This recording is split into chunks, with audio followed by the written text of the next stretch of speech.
El primer grito desgarró el silencio de la madrugada cuando encontraron a la hija del conde colgada de las almenas, con los ojos arrancados y extraños símbolos grabados en su piel. Lady Beatrice tenía apenas 14 años cuando se convirtió en la primera víctima de lo que los cronistas llamarían después la maldición de Ravenscroft. Pero para entender verdaderamente lo que destruyó a una de las casas nobles más poderosas del reino, debemos retroceder 3 meses, hasta la noche en que el conde Eldrick decidió que el poder valía más que la sangre de su familia. Los ingresos del condado se desplomaron, mientras las deudas con la corona se acumulaban como nubes de tormenta. El rey había amenazado con confiscar las tierras si Eldrick no pagaba lo que debía antes del solsticio de invierno. Algo discreto. Unas cuantas celdas en vuestras mazmorras servirán perfectamente. Todo comenzó con la sequía. Los campos se marchitaron, el ganado murió, y los campesinos comenzaron a murmurar sobre maldiciones ancestrales. Fue entonces cuando llegó el extraño. Se presentó como Magister Corvas, un alquimista del este que prometía resolver todos los problemas financieros del conde a cambio de un simple favor. Luego Thomas, el mozo de cuadras, encontrado 3 días después en el bosque, completamente vacío de sangre pero sin heridas visibles. Los que quedaban susurraban sobre demonios y pactos infernales, pero Eldrick los hizo callar con amenazas de muerte. Su aspecto era inquietante, alto y cadavérico, con ojos que parecían pozos sin fondo y dedos anormalmente largos que se movían como arañas cuando hablaba. Hablaban de transformar almas humanas en esencia dorada, de destilar la vida misma hasta convertirla en riqueza material. Cada lingote de oro que Corvas producía había sido una vez un ser humano, reducido a su componente más puro a través de rituales que desafiaban las leyes de Dios y la naturaleza.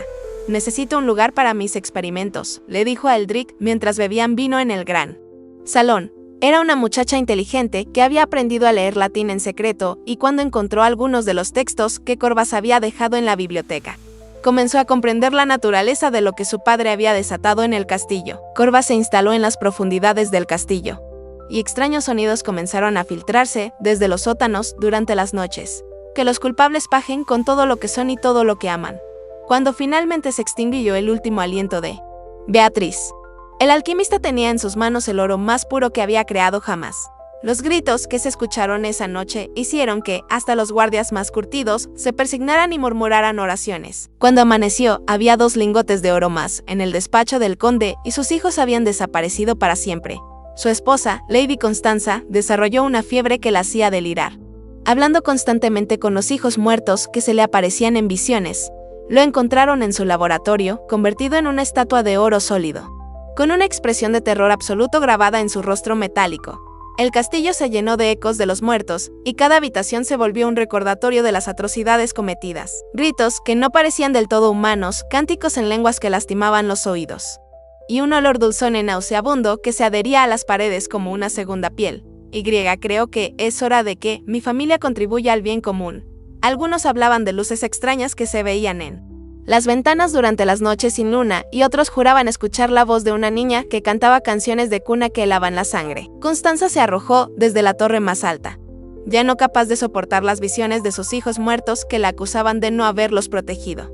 En la biblioteca, escrito en las paredes con lo que parecía ser sangre seca, había un mensaje que resumía toda la tragedia: que todos los codiciosos aprendan de Ravenscroft. No hay riqueza que valga el precio de un alma, y no hay poder que pueda comprar el perdón de los inocentes. Solo queda la destrucción total y el eco eterno de los gritos de quienes murieron por la ambición de aquellos que deberían haberlos protegido. Eldrick la siguió horas después, pero su muerte no fue tan misericordiosa. Y en las noches más oscuras, cuando el viento sopla desde las ruinas, aún se puede escuchar la voz de Lady Beatrice susurrando su última maldición: que el oro maldito nunca traiga paz a quienes lo posean, y que cada moneda recuerde para siempre el precio de sangre inocente que costó crearla. Pasaba las noches contando y recontando su oro maldito, sin darse cuenta de que cada moneda le robaba un poco más de su humanidad. Su reflejo en los espejos comenzó a mostrar a un hombre que no era él, sino una amalgama de todas las personas que había sacrificado por su codicia. El metal caliente había atravesado su cráneo hasta llegar al cerebro, matándolo lentamente mientras el oro se solidificaba.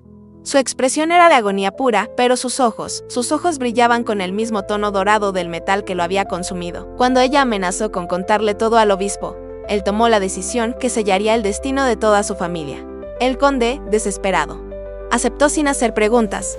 Lingotes perfectos que aparecían en el despacho de Eldrick cada mañana. suficientes para pagar las deudas y mucho más. El conde no preguntó cómo lo hacía. No quería saber. Mientras la arrastraba hacia las mazmorras, ella logró murmurar una última oración, no a Dios, sino a fuerzas mucho más antiguas y hambrientas de venganza. Pero los resultados fueron inmediatos. Corvas comenzó a producir oro, literalmente. Sin embargo, el precio se hizo evidente cuando los sirvientes comenzaron a desaparecer. Primero fue Margot, la lavandera, que simplemente no apareció una mañana. El oro seguía llegando y eso era lo único que importaba. Lady Beatrice, la hija menor del conde, fue la primera de la familia en sospechar la verdad. Los libros hablaban de transmutación, pero no de metales comunes en oro. Beatrice trató de advertir a su padre, pero Eldrick se había vuelto adicto al oro de Corvas. Corvas necesita más material, le dijo Eldrick esa noche fatídica. Los hermanos de Beatrice murieron primero. Fueron drogados durante la cena y llevados a las mazmorras mientras dormían.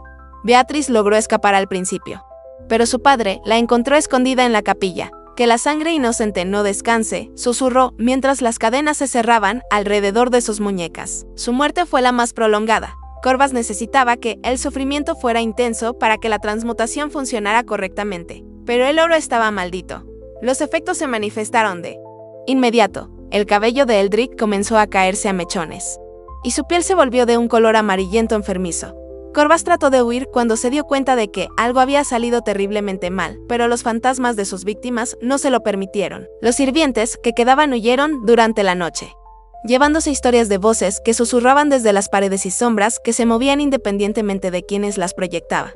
Eldrick se volvió loco lentamente. El final llegó en la noche del solsticio de invierno, exactamente 3 meses después de que comenzara la pesadilla. Los campesinos que se atrevieron a acercarse al castillo al día siguiente encontraron su cuerpo en el gran salón, sentado en su trono con una corona de oro fundido sobre su cabeza. El castillo de Ravenscroft fue abandonado después de eso. Los lugareños lo evitaban, alegando que estaba maldito. Años más tarde, cuando los historiadores del reino finalmente se atrevieron a investigar la ruina, encontraron algo que los dejó mudos de horror. El oro más puro se forja en el sufrimiento más profundo. Pero la verdadera lección de Ravenscroft no era sobre la codicia, sino sobre algo mucho más terrible, que cuando el mal se vuelve tan profundo que corrompe los lazos más sagrados de la familia, no hay redención posible. El castillo sigue en pie hasta el día de hoy, un monumento a la capacidad del ser humano para traicionar todo lo que es sagrado en nombre del poder.